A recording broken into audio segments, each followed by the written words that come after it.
तो stock market studies में फिर से एक बार आपको बहुत बहुत स्वागत है। तो आज मैं फिर से आपके सामने कुछ इंपॉर्टेंट कंपनी का अपडेट शेयर करने वाला हूं, तो वीडियो को पूरा लास्ट तक देखना। और अभी तक अपने चैनल को सब्सक्राइब नहीं किया तो जरूर कर लेना। सबसे पहले मैं डिस्कशन करूंगा राजेश एक्सपोर्ट के बारे में। देखिए, राजेश एक्सपोर्ट के ऊपर बहुत सारे लोगों का कमेंट्स भी था कि सर राजेश एक्सपोर्ट कब भागेंगे, इतने करेक्शन होने के बाद राजेश एक्सपोर्ट क्या ऊपर नहीं जा पाएंगे। तो सबसे पहले मैं एक बार चार्ट को आपके साथ शेयर करूंगा, तभी आपको पता चलेगा एक्चुअली आज इस एक्सपोर्ट के ऊपर हो क्या रहा है। देखिए, कोई भी अगर अगर मार्केट कैप को देखा जाए, राजेश एक्सपोर्ट का मार्केट कैप कितना है, चलो 10,000 करोड़ के आसपास मान लेता हूँ। तो मतलब एक स्मॉल कैप टाइप कंपनी है। कोई भी स्मॉल कैप टाइप कंपनी अगर लगातार एक बाउंस बैक करे तो कभी ना कभी वो गिरेगा। मगर हुआ कुछ ऐसा यहाँ पे, कुछ टाइम यहाँ पे एक ही जगह पे कंपनी बार बार ट्रेड किया। बार बार ट्रेड करने के बाद उस लेवल को जब ब्रेक डाउन किए, तब एक बिग फॉल हो गया। और बिग फॉल होने के बाद मैंने आपको ये भी बताया कि नेक्स्ट जो इसका सपोर्ट लेवल मिलेगा, वो बहुत स्ट्रॉन्ग सपोर्ट लेवल है। वो है 225 रुपीज़ के आसपास, क्योंकि यही लेवल को ब्रेक करने के बाद ही एक बिग बाउंस यहाँ पे देखने को मिला था। तो सोचने वाला बात यही है कि जब भी कंपनीज के ऊपर आप काम करने के लिए जाएंगे, तो इस चीज़ों को सबसे पहले आपको समझना पड़ेगा। मतलब कंपनीज के ऊपर लगातार जो पॉजिटिव जर्नी है, इसी जर्नी के बेसिस में कंपनी आगे बढ़ सकते हैं। तो देखिए, एक पैटर्न्स के हिसाब से अगर बात करूँ तो एक एम जैसे पैटर्न्स यहाँ पे क्रिएट हुआ है। तो एम जैसे पैटर्न्स क्रिएट होने के बाद दो तरीके से सिनेरियो बन सकते हैं। एक, वो अगर नीचे साइड को डाउन करे, ब्रेक डाउन करे, रिटेस्ट करे तो और भी ज़्यादा गिरेगा। अगर यहाँ पे डाउन कर ना कर पाए, यहाँ से ही रिटेस्ट करके ऊपर जाने का कोशिश करे, तो फिर से वो हाई लेवल तक जा सकते हैं। तो दो तरीके से सिनेरियो बन सकते हैं। अभी जो फिलहाल के जो सिनेरियो बन रहा है, बहुत सारे लोगों का डाउट यहाँ पे ये है कि जो कंपनी फिर से एक हाई वॉल्यूम के साथ, हाई वॉल्यूम मतलब आज तक की इतना हाई वॉल्यूम देखने को ही नहीं मिला, तो इतना हाई वॉल्यूम के साथ कंपनी ऊपर जाने का कोशिश कर रहा है।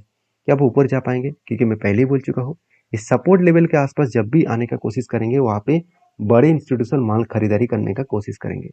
तो क्या सही में इस कंपनी के ऊपर माल खरीदारी किया जा रहा है? चलो एक बार आपको दिखा भी देता हूँ। अगर मैं एफएस के बारे में बात करूँ तो माल बेचा गया, और म्यूचुअल फंड के बारे में बात करूँ तो माल उठाया गया। तो मतलब इंस्टीट्यूशन अच्छा खासा होल्डिंग्स को मेंटेन्स कर रहा है। अगर म्यूचुअल फंड के लास्ट कुछ फ्यू मंथ्स के डेटा दिखा दूँ, तो आपको सिर्फ मार्च मंथ में सेल ऑफ देखने को मिलेगा। बाकी जनवरी में, फरवरी में, अप्रैल, मई, जून, ये सारे मंथ में अच्छा खासा यहाँ पे बाइंग देखने को मिले।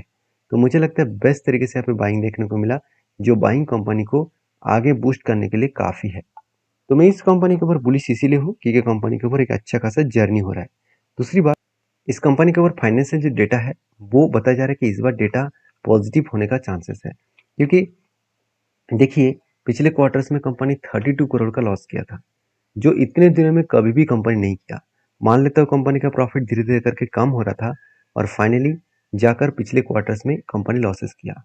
अभी लोगों के मन में यही डाउट है, क्या लॉसेस का रिकवरी होगा कि नहीं होगा।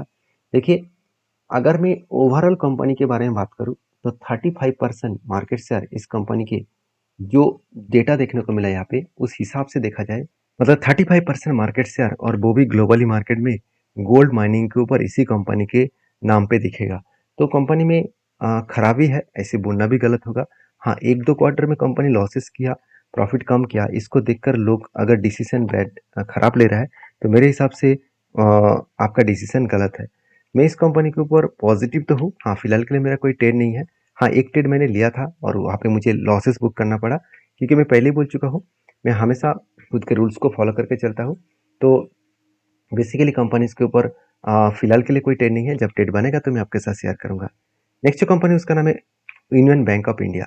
तो फाइनली आज के दिन कंपनी का रिजल्ट आया है, क्वार्टर रिजल्ट आया, मगर रिजल्ट आने से पहले मैं वीडियो बना रहा हूँ, तो इसीलिए मैं डेटा को आपको साथ शेयर जरूर करूंगा।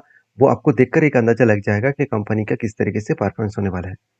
देखिए, ओवरऑल अगर मैं कंपनी के सबसे पहले चार्ट को दिखा दूं, तो देखिए चार्ट यही बता रहा है कि कंपनी के ऊपर ट्रेंड नहीं है, मतलब अपट्रेंड नहीं है।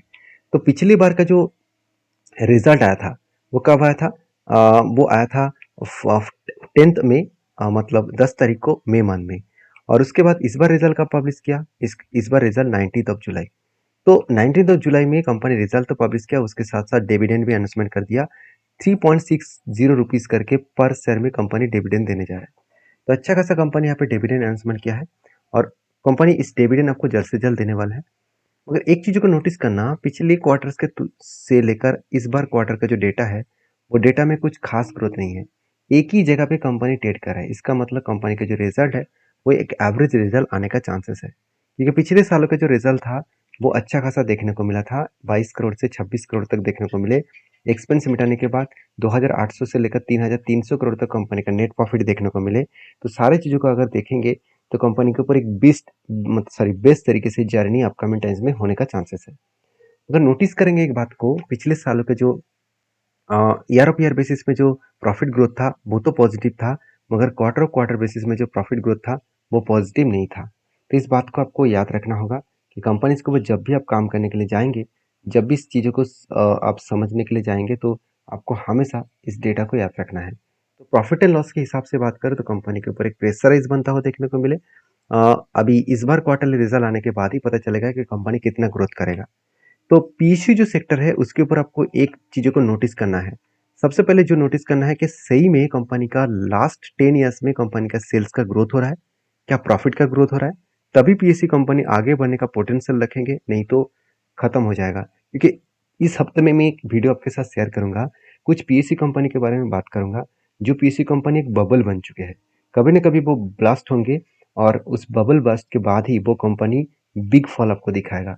आप खुद ही जाकर उस वीडियो को देखना, आपको पता चलेगा कि किस कारण के वजह से मैं इस कंपनी के ऊपर आइडेंटिफाई करके आपको ये बताया हूँ कि कंपनी इसके ऊपर अच्छा खासा करेक्शन आने का चांसेस है। तो इस कंपनी का सेल्स का आंकड़ा देखेंगे, तो इस बार भी हाईएस्ट सेल देखने को मिला। लास्ट टिल टू मंथ मतलब टीटीएम में 24%। और हाईएस्ट ग्रोथ के बारे में बात करूँ प्रॉफिट का, 62% का ग्रोथ हुआ। तो टिल टू मंथ के हिसाब से अच्छा खासा कंपनी का ग्रोथ भी देखने को मिला। सेल्स का ग्रोथ, प्रॉफिट का ग्रोथ बेस्ट तरीके से देखने को मिले हैं। उसी तरीके से सीएजीआर का परसेंटेज के हिसाब से बात करूँ, तो 5 साल में जो 14% का प्रॉफिट हुआ था, एक साल में कंपनी 64% के आसपास, सॉरी प्रॉफिट नहीं, रिटर्न जनरेट करके दिया। तो बेस्ट तरीके से कंपनी का रिटर्न भी मिला, रिटर्न ऑफ इक्विटी भी शानदार है। और कंपनी के जो वैल्यूएशन है, उस हिसाब से बात करूँ, अभी भी वैल्यूएशन एकदम सस्ते में है। तो जब इतने सारे पॉइंट्स पॉजिटिव है, क्या उस कंपनी के ऊपर डरना चाहिए? बिल्कुल नहीं। इसीलिए मैंने इस कंपनी के ऊपर एक डिसीजन लिया, क्योंकि कंपनी के ऊपर एक पैटर्न्स बना, और ये पैटर्न्स आज का नहीं है, बहुत पुराना पैटर्न्स है। अराउंड 2019 से लेकर एक कप विधि पैटर्न्स बना, एक कप बने, उसके बाद एक हैंडल बने, और फाइनली देखिए पहले भी एक कप विद पैटर्न्स बना था। यहाँ पे भी एक शोल्डर, एक बिग हेड, उसके बाद शोल्डर बना, फाइनली उसका टारगेट अचीव हो चुके हैं। दूसरी बात, जो पैटर्न्स बना उसका भी टारगेट बड़ा है, और फाइनली ब्रेकआउट हुआ, ब्रेकआउट कंफर्मेशन भी हो चुके हैं, रिटेस्ट भी किया है। तो मेरा इस लेवल में ऑब्वियसली पोजीशन बना है, तो जरूर मैं इस कंपनी को कंटिन्यू करना चाहता हूँ। तो देखिए, मैं आपको कोई यहाँ पे रिकमेंडेशन नहीं कर रहा हूँ कि चलो मैं भी बाई कर लिया हूँ, आप भी बाई कर लीजिए, बिल्कुल नहीं। क्योंकि मेरा रिस्क लेने का कैपेसिटी अलग है, मेरा स्टॉप लॉस लेने का सिचुएशन अलग है। तो प्लीज़ आप एक बार इसको डीपली रिसर्च करें, और इस पैटर्न्स के ऊपर बैक टेस्टिंग करें, उसके बाद काम करें। तो नेक्स्ट जो कंपनी है उसके बारे में बात करें, उसका नाम है स्टेट बैंक ऑफ इंडिया। तो finally state bank of India के ऊपर एक गुड अपडेट है, जो मैं आपके साथ शेयर करना चाहूँगा। अगर मैं स्टेट बैंक के ऊपर बात करूँ, तो स्टेट बैंक ने एक न्यू लॉन्चेस कर चुके हैं एक प्रोडक्ट को। आप देख सकते हैं, SBI state bank of India launches new term deposit scheme, और वो भी किसका, अमृत, जो अमृत का जो अमृत वृष्टि विद टर्न्स ऑफ 444 डेज, मतलब 440 डेज के अंदर अंदर एक प्रोडक्ट लॉन्च किया है, एक डिपॉजिट स्कीम लॉन्च किया है, जो 444 डेज के अंदर अंदर आपको अच्छा खासा एक रेट ऑफ इंटरेस्ट के हिसाब से आपको फायदा मिलेगा। बेस्ट यहाँ पे एक टर्म्स यहाँ पे कंपनी ने ओपन किया, जो 7.25 रुपीज पर, सॉरी 7.25% के आसपास रिटर्न मिलेगा, वो भी 444 डेज के अंदर अंदर। तो सोचिए, 1.5 साल के अंदर अंदर कंपनी आपको 725% के आसपास रिटर्न देगा, और वो भी अमृत वृष्टि के जो स्कीम है इसके ऊपर। और यही कारण की वजह से स्टेट बैंक ऑफ एक पीएसयू बैंक होने के नाते भी कंपनी लगातार हाई करते चले जा रहे हैं। तो कंपनी इसके ऊपर देखिए, जो पैटर्न क्रिएट हुआ था यहाँ पे, वो कुछ इस तरीके से पैटर्न्स बना था। पहले शोल्डर बने, सॉरी एक कप बने, उसके बाद हैंडल बने, फाइनली इसका यहाँ पे टारगेट अचीव हो गया। सेकेंड टाइम मैंने फिर से एक एंटी ढूंढा, यहाँ पे कप बने, मगर हैंडल तो नहीं बना, तो एंटी नहीं लिया।